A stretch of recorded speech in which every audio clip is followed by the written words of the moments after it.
Hello defence aspirants, welcome back to force defence academy YouTube channel. So इसके previous series में जैसे हमने PPDT क्या होता है, पीपीडीटी में स्टेज 1 को पूरा समझा था कि उसमें परफॉर्म कैसे करना है, पूरा पीपीडीटी होता क्या है, कौन कौन से टेस्ट उसमें होते हैं, किस टेस्ट में हमें पर्टिकुलरली किस तरीके से परफॉर्म करना है, स्टोरी राइटिंग के क्या टिप्स थे और ट्रिक्स थे, जीडी में हमें कैसे परफॉर्म करना है, इंडिविजुअल नरेशंस में हमको कैसे परफॉर्म करना है। तो आज उसी के कंटिन्यूएशन में हम ये देखेंगे कि स्टोरी को आखिर लिखना कैसे, ठीक है, किस तरह से पीपीडीटी पूरा कंडक्ट होगा और उसमें हमें परफॉर्म कैसे करना है। So let's begin with today's session. So how to write story in PPDT. So PPDT लिखने के लिए हमें मिलेंगे 4 मिनट और उस 4 मिनट को मैंने डिवाइड कर रखा है ABC में। सो किसी भी स्टोरी राइटिंग का जो क्रक्स है वो ABC है। फर्स्ट ऑफ ऑल किसी भी स्टोरी को हमें देना है बैकग्राउंड, और वो बैकग्राउंड जो होना चाहिए वो 2 से 3 लाइन में मिनिमम होना चाहिए। मैक्सिमम हमें 2 से 3 लाइन का जो बैकग्राउंड है वो देने के बाद फिर उसके बाद हमें फोकस करना चाहिए एक्शन। अब यही क्रक्स ऑफ द पूरी स्टोरी है, इसी से हमको सेल थ्रू होने वाले पीपीडीटी में। तो इसका जो मेन पॉइंट है, सबसे ज़्यादा फोकस इसमें करना है और ये अराउंड होना चाहिए आपका 8 से 7 लाइन का। और उसके बाद कंक्लूजन, फिर ये 2 से 3 लाइन में कंक्लूजन खत्म होना चाहिए। सो इस तरह से हमें स्टोरी राइटिंग का अप्रोच करना है। फॉर एग्जांपल कोई सी भी पिक्चर हमें दिखाई जाती है तो सबसे पहले 2 से 3 लाइन में उसका इंट्रोडक्शन कि what is going on the picture, जो हमारा सेंट्रल कैरेक्टर है किस कहाँ से है, क्या करता है, क्या एज है, ये 2 से 3 लाइन में ख़त्म करने की कोशिश करनी है। उसके बाद जो पूरी पिक्चर में जो भी सिचुएशन है उस हिसाब से उसमें पूरी एक्शन बाय एक्शन उसको सॉल्व करना है। For example you are managing a crisis, so उसमें क्राइसिस को कैसे मैनेज किया। For example you are organising a fest और एनी इवेंट, सो उसको ऑर्गेनाइज करने की क्या है। So mainly focus on this action part, because इसी से आपकी स्टोरी का सबसे मेन पार्ट ही है। Then last is conclusion. So the main thing is to minimize this and minimize this so that you can maximize this particular portion. Now when you go through the SSB in the stage 1, you will provided with this kind of sheet to write a story in PPDT. So PPDT में हमें कुछ इस type से, सबसे पहले हमें journey हमारे पूरे के पर्टिकुलर्स भरने हैं, जो कि है name, age, chest number and board. इसको करने के बाद यहाँ से पीपीडीटी का सेशन स्टार्ट होगा और यहाँ से हमें मिलेंगे 5 मिनट। जब पिक्चर दिख तब इसके पहले इसको कैसे फिलअप करना है उसके पूरे इंस्ट्रक्शन होंगे। फॉर एग्जांपल आपको अगर सेंट्रल कैरेक्टर दिखता है और उस सेंट्रल कैरेक्टर के सबसे पहले हमें उसका जेंडर के बारे में लिखना है, एज के बारे में लिखना है और यहाँ पे मोड लिखना है। For example you have seen an another character, for example female, age 24 and in mood neutral. So इस तरह से जो भी कैरेक्टर हमें देखना है और सबसे फर्स्ट टाइम पे जो कैरेक्टर दिखा है उसको इनसर्कल करना है। प्रोबेबली ये आपका सेंट्रल कैरेक्टर होगा। उसके बाद जितने भी कैरेक्टर दिखे इसी सीक्वेंस में उसको फिलअप करना है उन्हीं लोकेशंस पे जहाँ पे आपको पिक्चर में दिखे। Next there after there is action. So in one statement the theme of your story should comes in this action. क्या स्टोरी में चल रहा है, पूरी जो थीम है वो किसके अराउंड बेस्ड है, वो पूरा की पूरा एक लाइन सेंटेंस में एक्शन में आएगा। फॉर एग्जांपल आप किसी प्रोजेक्ट पे काम कर रहे हो और उसको डेडलाइन में सबमिट करना है। सो ये आपके पूरे स्टोरी की थीम है और यही यहाँ पे आनी है। इस पूरे सेक्शन को भरने के लिए 1 मिनट का टाइम होता है, बट ये कंबाइंड टाइम होता है। मतलब 5 मिनट जब यहाँ से क्लॉक स्टार्ट होगी, जब तक आप पूरी स्टोरी खत्म ना कर लेते तब तक ये 5 मिनट का टाइम चलना है। तो उसके बाद हमें स्टोरी लिखना है। यहाँ पे एक बेल बजेगी और उसके बाद सब स्टोरी लिखना शुरू कर सकते हैं। स्टोरी लिखने का वही फॉर्मेट होगा, ABC, बैकग्राउंड देंगे, एक्शन देंगे एंड कंक्लूजन देंगे। सो जो पूरा स्टोरी हमें लिखना कैसे, उसका फ्लो कैसे जनरेट करना है। सो फ्लो में सबसे पहले आएगा what led to the situation, that is again a background की पूरी स्टोरी में हो क्या रहा है, ठीक है। तो सबसे पहले जब सेंट्रल कैरेक्टर जो हीरो है उसको अगर अपना बैकग्राउंड देने के बाद कि फॉर एग्जांपल उसकी एज 24 है, वो एक IT कंपनी में मैनेजर है, उसके बाद वो इंदौर में अगर किसी IT कंपनी में काम करता है, उसके बाद वो किस सिचुएशन से कन्फ्रंट हुआ है, that should come in the background 2 to 3 lines.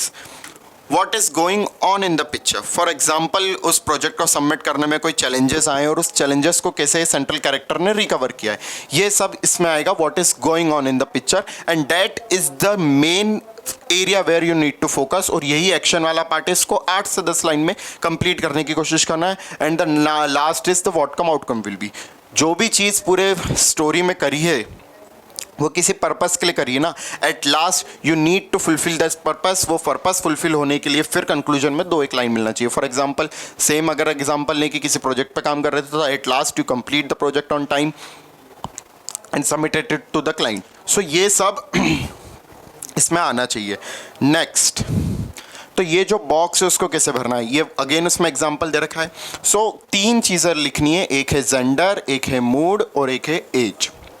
Gender male female and P for person. For example, you are not able to identify whether जो पिक्चर में जो इमेज जो शो की गई हुई है उसमें जो कैरेक्टर है वो मेल है या फीमेल है, आपको नहीं पता चल रहा। In that case you can write P।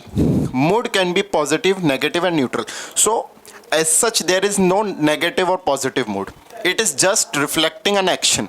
For example, in a picture, if some character are working or doing some action, then it will be positive. Other, if they are not doing anything, they are just thinking, so and that character you can take it as a neutral. Zero symbolize here as neutral. So अगर picture में कुछ काम हो रहा है, so positive या negative depending upon situation, और अगर सिर्फ सेंट्रल कैरेक्टर जो है वो सिर्फ बैठे हुए किसी चीज़ को थिंक कर रहे हैं, फॉर एग्जाम्पल पिक्चर है जिसमें कुछ नहीं है, बस सेंट्रल कैरेक्टर सोच रहा है, सो उस केस में mood would be neutral. Now age can be any number, और इसके पहले हमने लेक्चर्स में देखा है कि एज क्या होना चाहिए, must reflect your age. For example, I am 24, so I will look the central character age 24 और +-2. Okay, I will not imagine a person of 50-year age as a central character if multiple characters are shown in the picture. If there is a single character and the person age is around 60, then you can take it as a central character. But otherwise, try to take the character that resemble your age. Now, again, that is theme, action. So, theme, what is going on in the picture, action में हमें वो लिखना है कि पूरे story में चल क्या रहा है।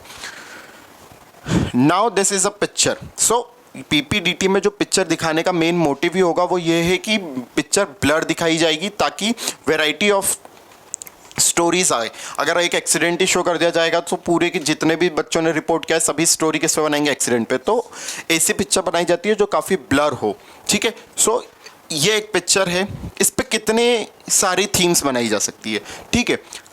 यहाँ पे हम देख रहे हैं कि एक सेंट्रल एक टाई लगा के एक पर्सन है, उससे एक दूसरे पर्सन बात कर रहे हैं, तो इस पर कितनी थीम बनाई जा सकती है। फॉर एग्जांपल, ये एक कंपनी का सीन हो सकता है जहाँ पे एक बॉस और एक किसी प्रोजेक्ट पे काम कर रहा है हुआ एम्प्लॉय है, वो उस पर डिस्कस कर रहे हैं। So deciding on project completion.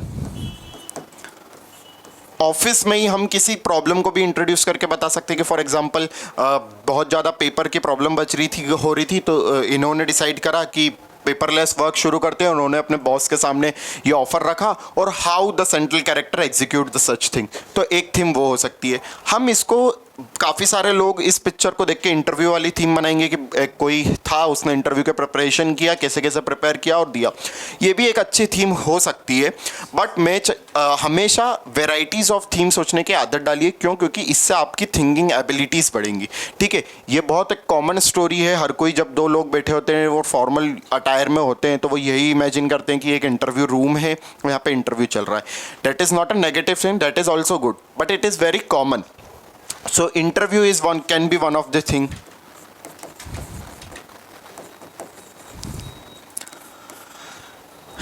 अब यहाँ पे ये कॉलेज का सीन भी हो सकता है जहाँ पे एक या तो ये यूनियन लीडर हो सकता है या कॉलेज का CR हो सकता है। जो भी हो, ये अपने प्रिंसिपल से मिलके किसी स्पोर्ट्स इवेंट को ऑर्गेनाइज कराने के लिए या किसी कल्चरल फेस्ट को ऑर्गेनाइज कराने के लिए या लाइब्रेरीज में नई बुक्स को लाने के लिए भी अपने प्रिंसिपल से मिल सकता है। एंड हाउ सो बस जो फोकस करना है वो थीम पे करना है, और प्रैक्टिस कि कितनी ज़्यादा पिक्चर्स पे आप थीम ग्रो अप कर सकते हो, कितनी ज़्यादा आप उसको सोच सकते हो, इसी से आपकी क्रिएटिविटी बढ़ती जाएगी, ठीक है।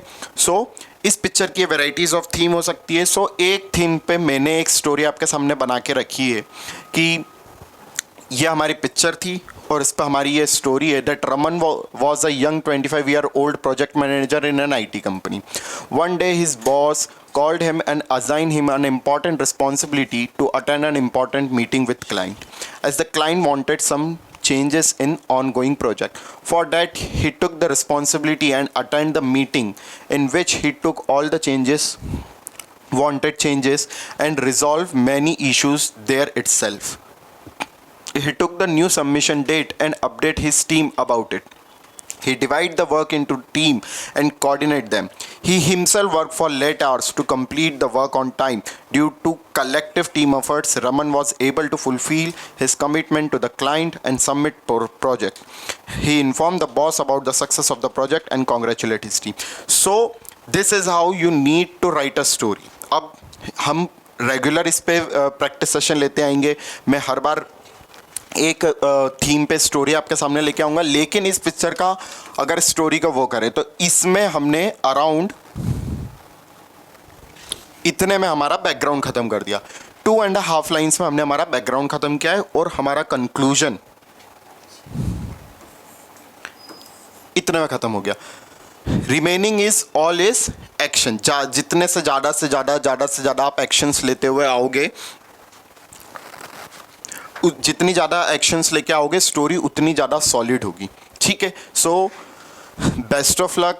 आप इसी तरह से अपना पीपीडीटी का सेशन करते जाएं. काफ़ी सारे स्टूडेंट इसको प्रैक्टिस करें ताकि और वैरायटीज़ ऑफ थीम मिले. ये पिक्चर पे से आप और अपने लेवल पे थीम सोचें, उस पर स्टोरी बनाएं, कमेंट डाउन सेशन करें, ताकि अपन समझ पाएँ कहाँ कहाँ पे प्रॉब्लम आ रही है. Thank you very much. God bless you.